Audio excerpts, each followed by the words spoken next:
seguinte situação. Por volta das 18 horas, a festa tinha começado para valer. Era sexta-feira à noite, e isso significava que a festa provavelmente iria durar a noite inteira, varar a madrugada até o dia seguinte. Todo mundo ouviu aquela notícia e todo mundo queria participar. As pessoas mal podiam acreditar no que havia acontecido, mas eles sabiam que se a notícia fosse verdadeira, era a festa das festas, a grande festa. Então eles vieram um a um, em seguida grupos de 5 e 10, finalmente uma multidão tão grande que ninguém podia mais contar, de tantas pessoas. Foi aquela loucura habitual de sexta-feira à noite: música alta, gargalhada, piadas indecorosas, muita bebida para aqueles que queriam entrar, e claro, todos queriam entrar naquela festa. De vez em quando o anfitrião ficava de pé e ele fazia um discurso debaixo de aplausos e de muita ovação dos presentes. Ele exalava confiança, ele exalava a serenidade dos homens que conquistam grande vitória. Foi árdua a vitória dele, mas ele conquistou. No último momento, ele estava nervoso, mas depois que aconteceu, e quando aconteceu, ele sabia que tinha vencido, e ele estava ali comemorando junto com todos os seus amigos. As horas se passaram, a música ficou ainda mais alta, eles dançaram, eles cantaram, eles beberam, eles riram a noite toda. Na manhã de sábado, quando se esperava que a festa terminasse e a multidão se dispersasse, era realmente inacreditável. Eles ainda estavam dançando e pulando, e a multidão muito maior ainda, barulhenta, animada. Se alguém tinha ido para casa, 10 outros foliões tinham chegado para ocupar o seu lugar. Todos festejavam alegremente. No sábado à noite, as pessoas de reinos distantes se juntaram, aquela incontável multidão, e a festa ainda era maior. Algumas palavras eram dadas, seguidas de brindes e gritos de viva, um após o outro. Em seguida, mais dança. Nos cantos escuros daquela festa, o comportamento daquelas pessoas era selvagem. Então aconteceu.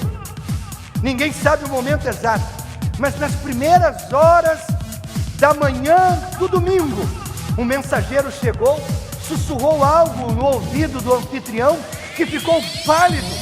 Ele quase desfaleceu com a notícia, e aí ele se recuperou rapidamente. Ele ordenou que os seus principais homens fossem verificar a notícia. Murmúrio se espalhou pela multidão. Rapidamente, dentro de alguns minutos, a notícia foi confirmada. Aconteceu muito rapidamente. A música parou, a dança terminou, e na manhã do domingo, a festa do inferno havia acabado. Irmãos, a alegria do inferno foi de curta duração. A festa começou na sexta-feira e tinha terminado no domingo de manhã, domingo de Páscoa. O que parecia ser a maior vitória de Satanás se transformou na sua derrota mais vergonhosa. Como isso aconteceu? Hoje eu quero conversar com você sobre o que a cruz significa para Satanás. Nós vamos ver algumas evidências na Bíblia que sugerem algumas respostas para essa pergunta: o que a cruz significa para Satanás? Em primeiro lugar, quando Jesus morreu na cruz, a cabeça de Satanás foi esmagada. Gênesis capítulo 3, versículo 15 diz assim: porém inimizade entre você e a mulher, entre a sua descendência e o descendente dela. Este lhe ferirá a cabeça e você lhe ferirá o calcanhar. Irmãos, essa é a primeira promessa dada depois que Adão e Eva comeram do fruto proibido, lá no jardim do Éden. É também o primeiro sermão evangelístico pregado na história humana. Essas palavras ditas por Deus contém a primeira promessa de salvação na Bíblia, contém a primeira promessa de redenção na Bíblia. Tudo mais na Bíblia deriva desse único versículo, Gênesis 3,15, como a semente que já contém dentro dela uma árvore inteira. Da mesma maneira, esse versículo contém o plano inteiro da salvação dentro dele. O pregador inglês chamado Charles Simeon chamou esse versículo de a soma e a síntese de toda a Bíblia. Talvez você não consiga ver, talvez você não consiga entender à primeira vista, mas Jesus está nesse verso. A descendência da mulher é Jesus, e diz que ele iria esmagar a cabeça da serpente, e diz que a serpente iria ferir o seu calcanhar. Em suma, esse versículo prediz que Jesus iria vencer Satanás, mas ao mesmo tempo, Satanás iria ferir o seu calcanhar. Quando Cristo morreu na cruz, Satanás feriu o seu calcanhar. Onde o seu corpo foram pregados os pregos, os cravos? Nas suas mãos, provavelmente nos pulsos e nos seus calcanhares. Na sexta-feira, ao pôr do sol, quando eles tiraram o corpo de Jesus na cruz, parecia que Satanás tinha alcançado a sua grande vitória. Agora, na manhã de domingo, o verdadeiro vencedor se levantou, triunfante, saindo da sepultura, vivo entre os mortos. Satanás feriu com um golpe terrível Jesus na sexta-feira. Sem dúvida alguma, aquilo que aconteceu lá na cruz, parece que tinha levado Jesus ao nocaute, mas Satanás estava errado. Tudo que ele conseguiu fazer, ou o máximo que Satanás conseguiu fazer contra o nosso Jesus, foi ferir o calcanhar dele, e por mais doloroso que isso pudesse acontecer, ou ser, o sofrimento não era nada, comparado com o que Jesus fez com ele. Jesus esmagou a cabeça de Satanás, quando ele morreu na cruz. Segundo, quando Jesus morreu na cruz, ele destruiu as obras do diabo. Na primeira carta de João, capítulo 3, versículo 8, diz que para isso o Filho de Deus se manifestou, para destruir as obras do diabo. Agora veja bem, a palavra destruir aqui não significa aniquilar, não é isso que ela significa. Significa tornar impotente, ou seja, Jesus se manifestou para tornar impotente as obras do diabo, para tirar o poder das obras do diabo. É como uma máquina poderosa que é desconectada da energia elétrica e ela não consegue mais fazer o seu trabalho, ela se tornou impotente. Irmãos, nessa presente época, nesse tempo que nós vivemos, Satanás parece ser muito poderoso, não é verdade? Mas ele não pode fazer nada, absolutamente nada, sem a autorização expressa de Deus. Satanás é como Sansão com os cabelos cortados, ele é incapaz de fazer qualquer coisa por conta própria, e o dia está chegando, irmãos. O dia está chegando quando a total impotência de Satanás será revelada para todo o universo, e aqueles que seguiram Satanás, finalmente vão descobrir que estavam seguindo um leão sem dente. Quando Jesus morreu lá na cruz, ele destruiu as obras de Satanás. Terceiro, quando Cristo morreu lá na cruz, o poder da morte de Satanás foi quebrado para sempre. Hebreus capítulo 2, os versículos 14 e 15 dizem assim: portanto, visto que os filhos são pessoas de carne e sangue, ele também participou dessa condição humana, ou seja, está falando que Jesus se tornou humano, para que por sua morte, ou seja, na cruz, ele, Jesus, derrotasse aquele que tem o poder da morte, isto é, o diabo, e libertasse aqueles que durante toda a vida estiveram escravizados pelo medo da morte. Irmãos, de todos os temores que um homem e uma mulher podem ter, nenhum medo é maior do que o medo da morte. Nós nem gostamos de falar sobre a morte. De fato, nós fazemos de tudo até para mudar de assunto. Nossa, que assunto funesto. Nossa, vamos parar de falar disso, gente. Parar de falar de morte. Vamos falar de coisa alegre. Ou seja, essa é uma razão pela qual as pessoas se dão ao álcool, às drogas, o sexo, a busca do prazer, a busca pelo poder. É também uma das razões pela qual nós nos tornamos fanáticos com a saúde do nosso corpo. Por quê? Porque no fundo do coração humano há um medo da morte, e Satanás sabe usar esse medo para nos escravizar. Agora, não confunda esse ponto. Satanás não tem poder para matar você. Vou repetir, Satanás não tem poder para matar você ou qualquer outra pessoa.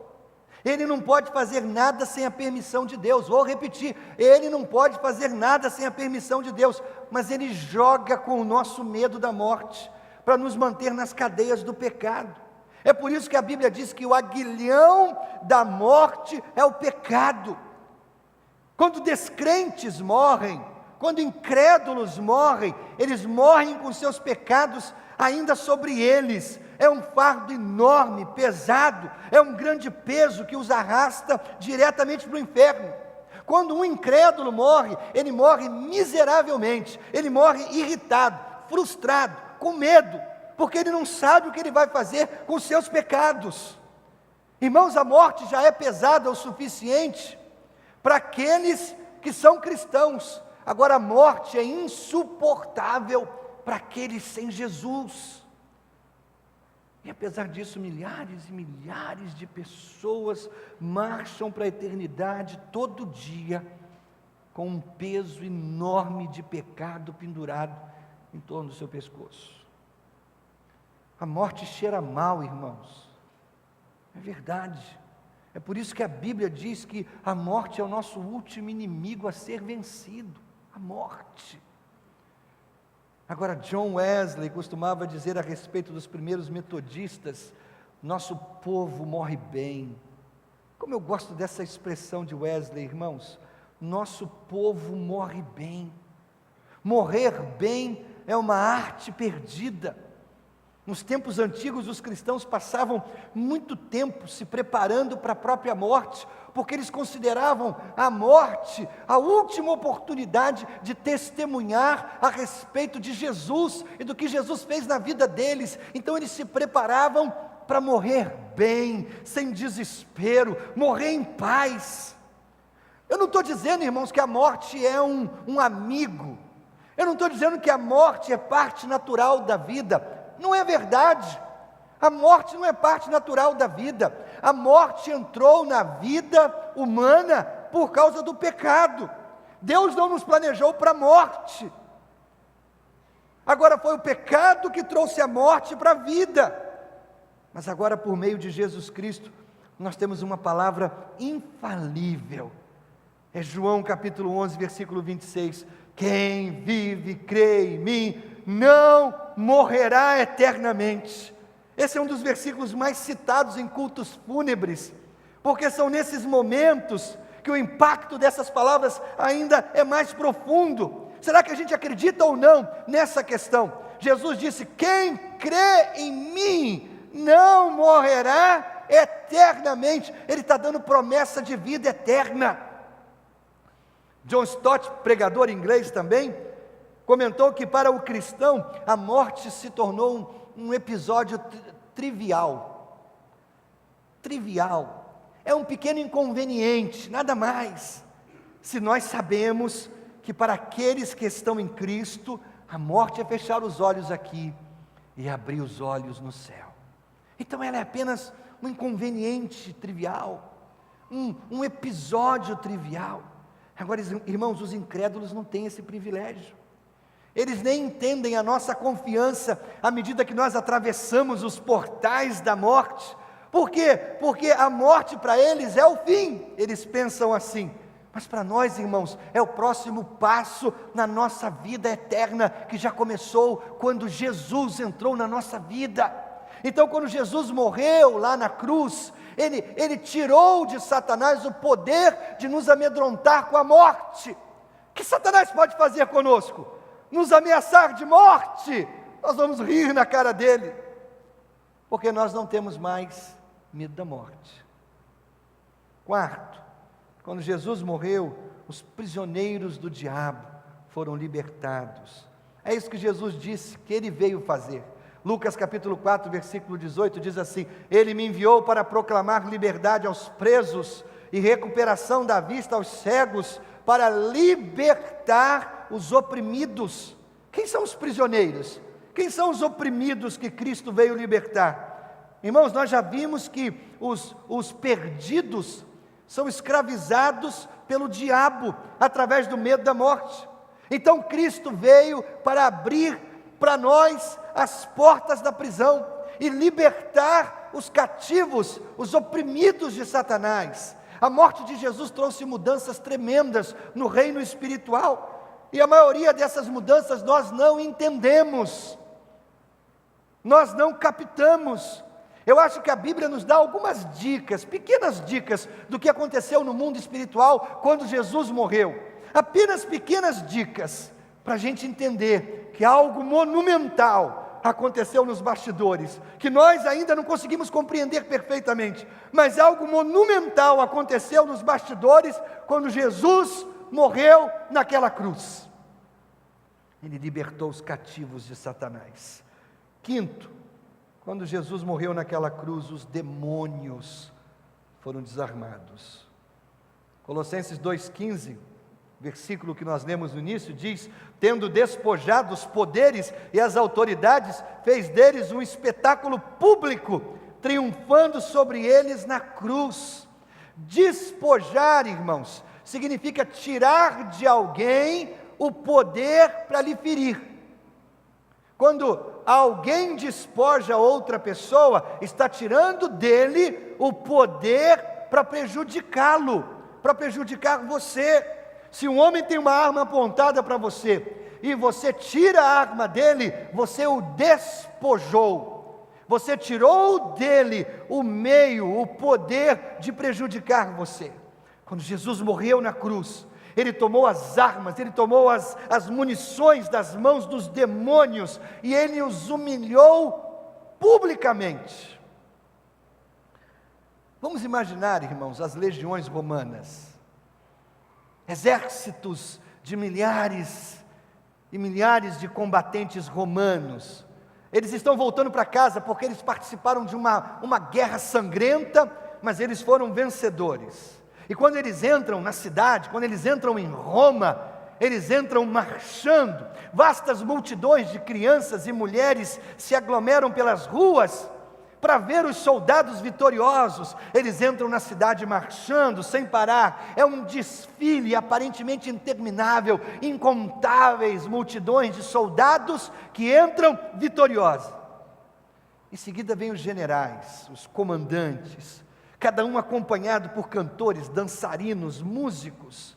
E finalmente, lá no final da procissão, lá no final daquela marcha militar, uma longa linha de homens cansados, sujos, ensanguentados, magros.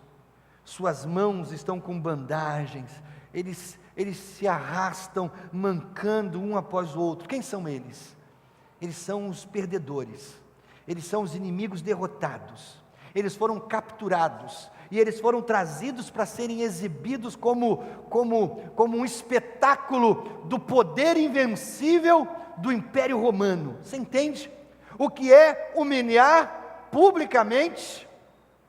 Jesus tira das mãos de Satanás o poder de nos prejudicar, e Ele os humilha publicamente. Quando Jesus morre na cruz, algo estupendo aconteceu no reino espiritual. Embora fosse invisível aos nossos olhos, foi visto por todos os anjos, foi visto por todos os santos do Antigo Testamento. Eles assistiram quando Jesus entrou nas regiões infernais, e Ele tirou das mãos dos bandidos as armas que nos feriam, um por um. Em seguida Ele marchou triunfante, diante dos olhos do Pai Celestial.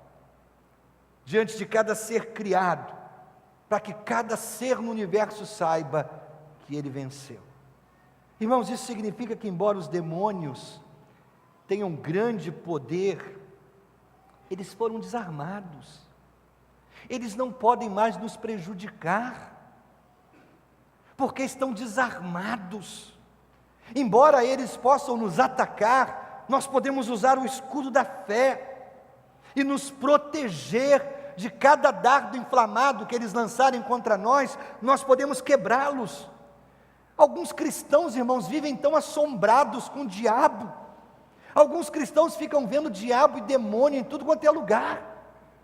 O carro enguiçou, é o Exu Toyota que agiu no meu carro.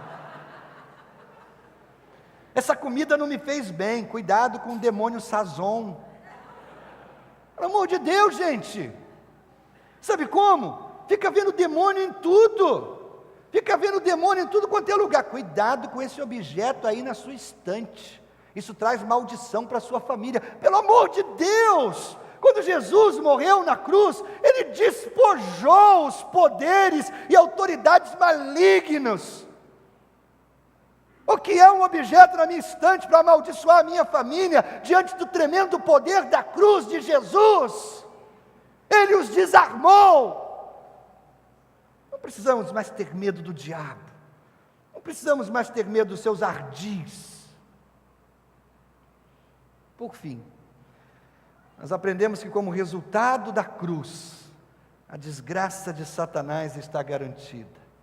João capítulo 12, o versículo 31 diz assim: agora, Jesus disse, agora será expulso o príncipe deste mundo. João 16, 11, o príncipe deste mundo já está condenado. Apocalipse 20, o versículo 10, diz assim: o diabo que as enganava foi lançado no lago de fogo que arde como enxofre. Esse é o destino do nosso inimigo, é a desgraça total. Isso nos leva para o fim da história. Na cruz, Satanás foi desarmado, desonrado, derrotado. Martin Luther King, pregador americano, década de 50, 60, ele nos falava de uma pequena palavra que podia derrubar Satanás. Uma pequena palavra que faz Satanás tremer. Que pequena palavra é essa, irmãos? Essa palavra é um nome: Jesus. Ele não consegue ouvir isso e permanecer o mesmo. Jesus lutou a batalha, Ele se manteve firme, mesmo na cruz. Ele derrubou e derrotou totalmente Satanás, e Ele provou isso ressuscitando dos mortos. Agora, irmãos, tudo isso nos leva a uma pergunta final, que ainda não foi respondida. No final do primeiro culto, alguém veio aqui à frente e disse assim: pastor, o senhor estava pregando lá o tempo todo e eu estava fazendo essa pergunta. E ainda bem que o senhor respondeu. E a pergunta final é essa: se Cristo derrotou Satanás, por que há tanto mal no mundo?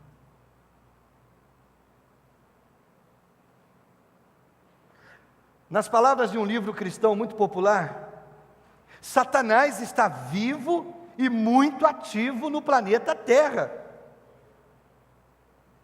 Então ele não parece nem um pouco derrotado para mim, nem para você, eu sei disso. Certamente o diabo parece estar tendo um dia bom de trabalho todo dia. Todo dia. Como é que você pode explicar um carro de polícia arrastando pelas ruas, em plena luz do dia, o corpo ferido de uma mulher? Como é que você pode explicar a morte daquele cinegrafista que estava só fazendo o seu trabalho? Como é que você pode explicar a corrupção quase generalizada de Brasília às prefeituras das nossas cidades? Como é que a gente explica o satanismo em ascensão, a pornografia como um rio imundo que flui através da internet? Como é que você explica os nossos adolescentes que bebem tanto até cair em coma alcoólico e baixar nas UPAs das nossas cidades? Se Satanás está derrotado, ou ele não sabe disso, ou então ele não está levando muito a sério essa notícia. Veja só, eu estou colocando essa questão dessa forma, porque o Novo Testamento nos apresenta a verdade sobre o diabo de duas maneiras. Primeiro, repetidas vezes, e eu preguei isso até agora, aqui, repetidas vezes, a Bíblia fala, ensina que na cruz, Satanás foi derrotado tão completamente quanto qualquer um pode ser derrotado. Ele foi derrotado mesmo, isso é ensino bíblico. Mas por outro lado, nós somos advertidos que o diabo anda ao nosso derredor como leão, procurando quem ele possa tragar. A Bíblia também instrui que nós devemos vestir a armadura de Deus, para que a gente possa resistir no dia mau. Então isso não é uma contradição? Se o diabo foi totalmente derrotado, como é que ele continuou procurando gente para destruir? Se ele foi completamente derrotado, para que a gente tem que vestir uma armadura? A armadura a gente veste para ir numa guerra, não é para ir num piquenique, não é para ir num casamento. Então parece que há uma contradição aqui, não é verdade? Se ele foi derrotado. Não há contradição alguma. Agora a gente precisa fazer uma reflexão sobre isso. O que aconteceu na cruz foi de fato a derrota total de Satanás. Veja bem, em termos legais, os advogados vão entender, em termos legais, e se um advogado pode entender, qualquer um pode, em termos legais, Satanás foi julgado, ele foi considerado culpado e ele foi condenado à danação eterna. Vou repetir, em termos legais, Satanás foi julgado, considerado culpado, ele foi condenado à danação eterna. Mas a sentença ainda não foi executada. Você entendeu? Embora não haja nenhuma maneira de Satanás apelar para o Supremo Tribunal Federal do céu, os diabos do nosso Brasil, eles conseguem se livrar das condenações. Você entende, né? Eles conseguem se livrar das condenações, os diabos do nosso Brasil. Mas o diabo do inferno não tem apelação no Supremo Tribunal Celestial. Ele já está condenado, mas a sentença ainda não foi executada. Talvez pudéssemos dizer que Satanás está atualmente em liberdade provisória. E nessa liberdade provisória, ele está causando estragos por todos os lados, à espera de um dia ele ser lançado no lago de fogo e enxofre de uma vez por todas. Até então, ele está destruindo vidas, está massacrando casas, está interrompendo a obra de Deus, tanto quanto ele pode. Você sabe quando a Alemanha perdeu a Segunda Grande Guerra? Não foi em 1945, em junho de 1945. A Alemanha perdeu a Segunda Grande Guerra no dia 6 de dezembro de 1944, quando os aliados desceram nas praias da Normandia. Vários meses se seguiram de guerra depois desse dia, mas o dia D da derrota da Alemanha foi no dia 6 de dezembro, embora a guerra continuasse. O dia D da derrota de Satanás foi na cruz, quando Jesus morreu naquela cruz. Ele foi derrotado totalmente, a rendição final dele é garantida. Enquanto isso ele luta uma batalha desesperada. Ele é um inimigo derrotado, mas ainda perigoso. Então, se ele é um inimigo derrotado, mas ainda perigoso, como é que a gente pode lidar com ele? Eu termino com algumas sugestões rápidas. Primeiro, levante-se e lute. Levante-se e lute. Efésios 6, de 11 a 17, nos diz para vestir toda a armadura de Deus. E enumera todas as partes dessa armadura. Nós devemos colocar essa armadura pela fé, para quando o dia da batalha chegar, quando o dia da tentação chegar, quando você sentir vontade de desistir, em vez disso, levante-se e lute, defenda a sua terra, como diz o texto, para permanecer firme, inabalável, no dia mau, depois de ter feito tudo e lutado toda a batalha, você chegar em casa e descansar. Tiago 4,7 diz: resisti ao diabo e ele fugirá de vós. Levante-se e lute. Levante-se e lute. Nós não temos poder em nós mesmos para lutar contra o diabo. Não é coisa nossa, gente. Não é coisa nossa. Mas o diabo não tem poder contra nós quando nós lutamos com Deus do nosso lado. Por nós mesmos nós não podemos ganhar. Agora, com a ajuda de Deus, nós não podemos perder. Levante-se e lute. Segundo, use a arma da oração. Quando eu esbocei essa sugestão, eu pensei no jardim do Getsêmani, quando o nosso Senhor enfrentou o seu momento mais terrível, e é um momento tão terrível que ele sua, ele transpira gotas de sangue, ele está agonizando, mas no exato momento em que ele diz: Senhor, se possível, passa de mim esse cálice, ele sabe que isso não é possível, então ele se entrega, ele se doa inteiramente, e ele diz: não a minha vontade, mas a tua. Irmãos, Jesus conquistou a vitória no jardim, precisamente quando ele derramou a alma diante de Deus. Ele conquistou a vitória quando ele agonizou em oração. A minha sugestão: agonize em oração. Se o Filho de Deus agonizou em oração para ser vitorioso, quanto mais nós.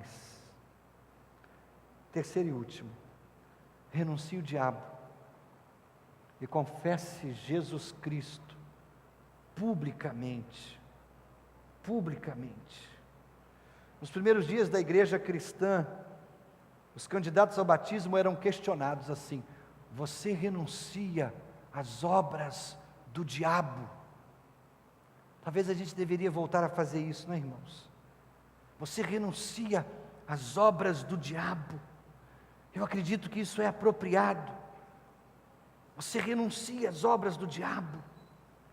Irmãos, há uma grande esperança no fim do dia, para aqueles que lutam contra o pecado e contra o mal. No domingo de Páscoa de manhã, a palavra desceu do céu e veio para o diabo e seus demônios: apague as luzes, feche as portas, a festa acabou. Meu querido, você se sente derrotado? Levante-se e lute. Você se sente desanimado? Levante-se e lute. Você se sente tentado e quebrado? Levante-se e lute. Você está oscilando entre o certo e o errado? Levante-se e lute. Lembre-se disso, o capitão da nossa salvação já ganhou a batalha. Satanás pode até atormentar você, mas ele não pode destruir você. A condenação dele é certa.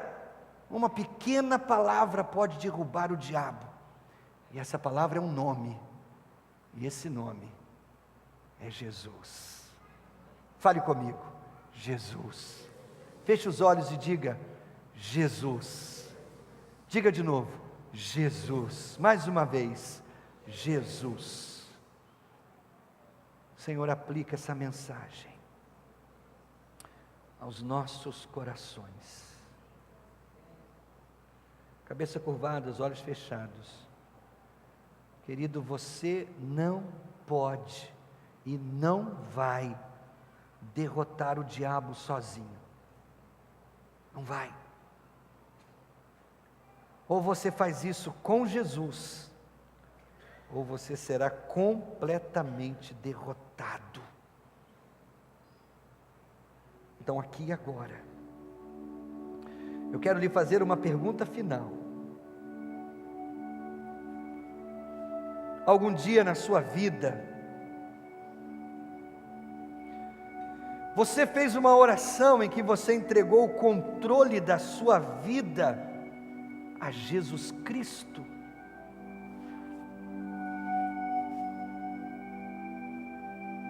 Algum dia na sua vida, Você fez uma oração em que dizia assim: Senhor, eu sou teu, teu. E entregou o controle da sua vida a Ele. Meu querido, se você nunca fez isso, ou se você não lembra disso, cuidado, você ainda é alvo fácil para o diabo. Jesus veio para desfazer, destruir as obras do diabo, mas você precisa dar a Jesus a autoridade para Ele fazer isso na sua vida. É verdade, Ele respeita você. Então, até que você peça a Ele para ser dono, Senhor da sua vida, você ainda estará à mercê dos ataques destrutivos do diabo. Não deixe para amanhã, não deixe para depois. Você precisa de Jesus hoje, aqui, agora. Abre teu coração, deixa Ele entrar e ser o Senhor, o dono da sua vida, o teu protetor. Pastor, eu quero isso, pastor, eu quero isso, eu preciso disso.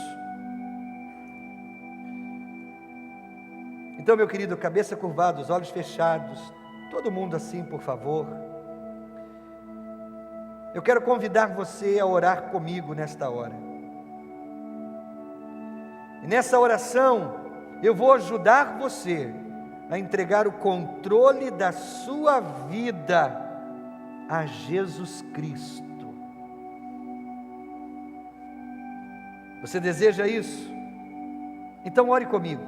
As pessoas que estão atrás, na frente, do lado, elas não precisam ouvir, porque isso é entre você e Deus. Mas ore comigo, silenciosamente, com fé no seu coração. Vamos orar? Ore assim: Senhor Jesus,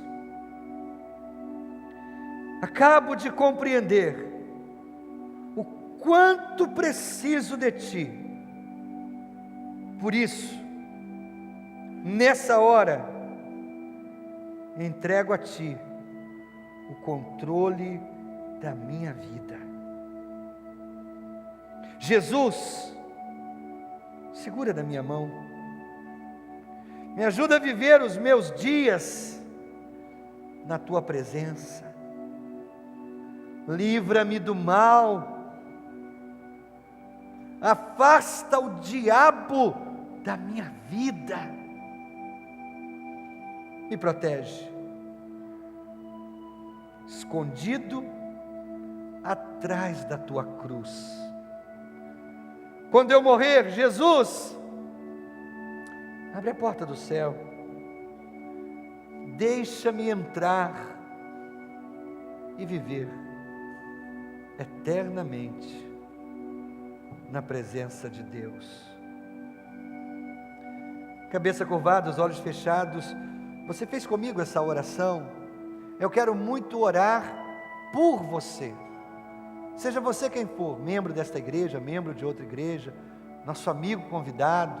Se você fez comigo essa oração, aí onde você está, por favor, levante a sua mão e permaneça com a mão levantada, porque eu quero orar por você nessa hora.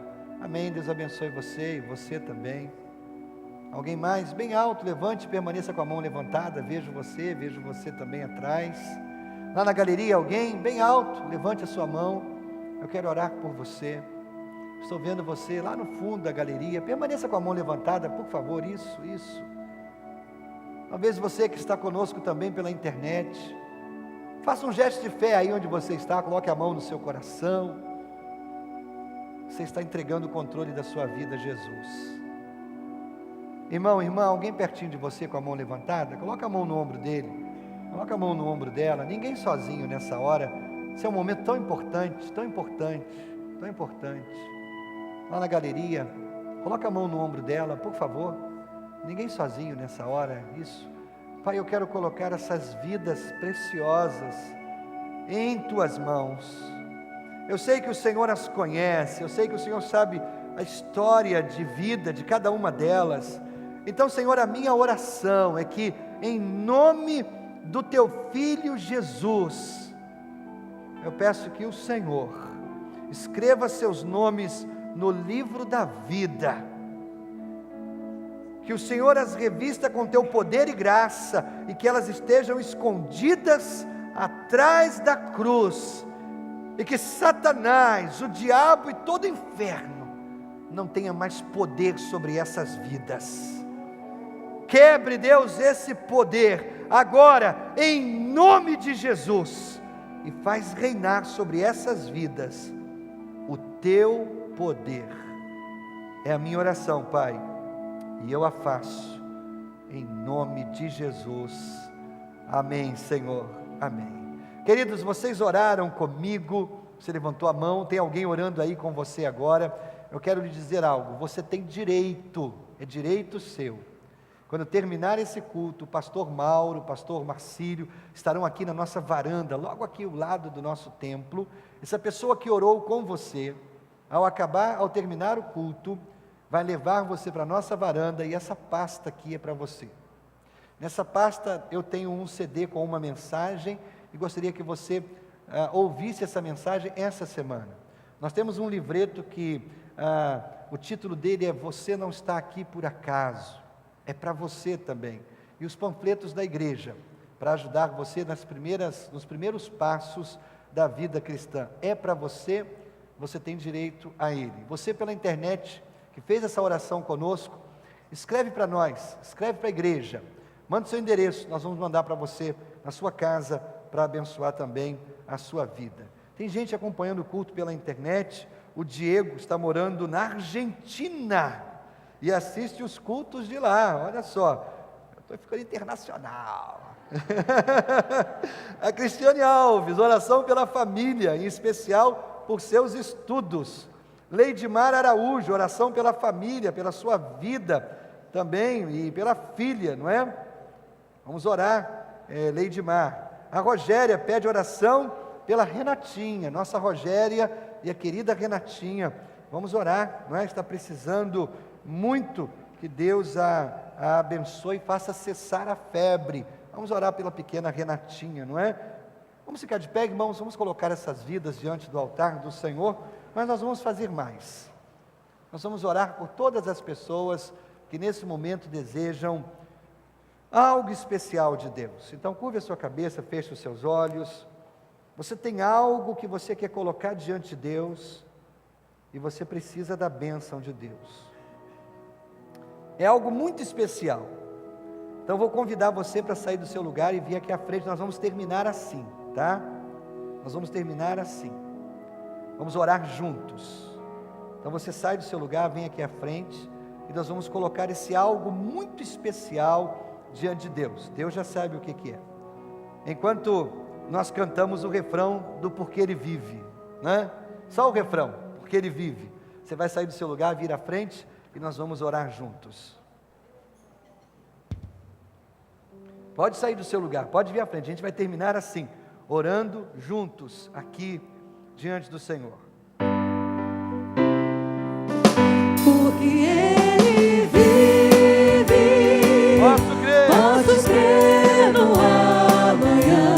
Porque Ele vive, porque Ele vive, temor não há, temor não pode chegar há. mais pra cá, mais pra cá, isso, mais pra cá, Mas eu mais pra cá, bem isso, mais pra cá, eu sei chega mais pra frente, que a pode chegar mais minha pra frente, Júnior, vida mais pra frente, está nas mãos do meu Jesus, que vivo está. mais uma vez, porque Ele vive, Porque Ele vive, posso crer no amanhã.